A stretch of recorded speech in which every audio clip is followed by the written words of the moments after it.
झटपट असं शेवाळ्याचं उपीट। तर चला बघूया कसं बनवलंय। मी मनीषा किचन मध्ये तुमचं खूप खूप स्वागत आहे। आज आपण शेवाळ्याचा नाश्ता बनवणार आहोत। तर मी पाकिटातले शेवाळे घेतले ते बघा। तर ह्याला साईडला ठेवूया। आता हे घेतलंय, मिरची घेतल्या त्या 3 मिरच्या कापून घेतल्या त्या, कांदा घेतलाय एक, कोथिंबीर घेतल्या, एक टमाटो घेतलाय आणि शेंगदाणे घेतले ते आणि एक मॅगीचा मसाला घेतलाय। तर चला बघूया आपण पुढं। गॅसवर ठेवलाय पॅन। तर पॅन नीट करून घेतलाय, काय नाही याच्यात।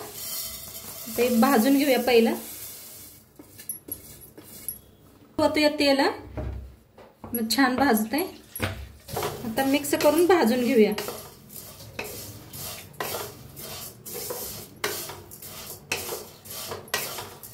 बघा 1 मिनिट बरच हलवून घेतले, छान भाजले। काढून घेऊया एका प्लेटात। आता तीच कढाई ठेवल्या, त्याच्यात ओतूया तेल। आता तेल चांगलं गरम झालंय, त्याच्यात टाकूया 1 चमचाभर मोहरी, 1 चमचा जिरं, टाकूया शेंगदाणे, मिक्स करून छान भाजून घेऊया। छान ही मिरची टाकूया ह्याच्यात, मिक्स करून घेऊया।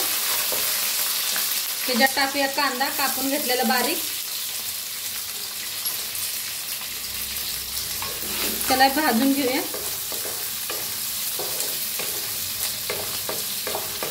आता आपली हिरवी मिरची छान भाजल्या, त्याच्यात टाकूया टमाटर बारीक कापून घेतलेलं। तर छान असं भाजून घेऊया। आता बघा छान भाजले आपलं टमाटो बी। त्याच्यात टाकूया आपण हळद, 1 चमचाभर हळद, मिक्स करून भाजून घेऊया। त्याच्यात ओतूया गरम पाणी ठेवलं होतं बघा।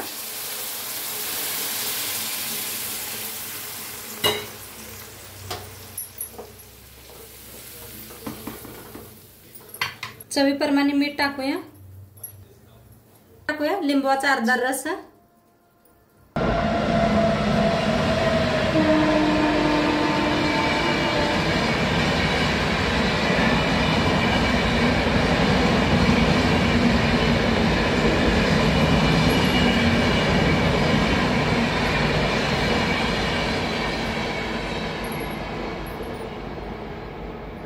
थोडीशी खायची साखर, थोडीशी वरनं कोथिंबीर, टाकूया मॅगी मसाला। तुमच्याकडे नसलं तरी बी चालते, काय हरकत नाही। आता हलवून मिक्स करूया। आणि बी आपलं मस्त शिजा लागले, त्याच्यात टाकूया शेवाळ्या। आता मिक्स करून घेऊया शेवाळ्या। आता झाकून शिजवूया पाणी आटूस तर। तर चला बघूया शिजले का। तर बघा सगळं पाणी आटलंय, जरा हलवून घेऊया आणि मध्ये मध्ये हलवत राहायचं बरं का। मी 2दा हलवून घेतलं होतं।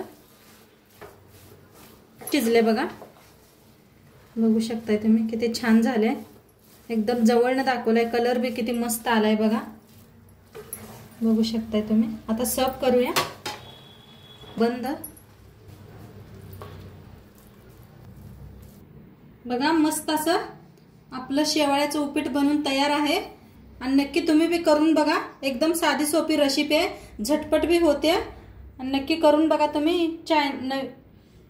चॅनलवर नवीन असाल तर चॅनलला सबस्क्राइब करा। उद्या भेटूया अशाच नवीन नवीन रेसिपी सोबत। तोंडपात्र खात राहा, मस्त राहा, बाय।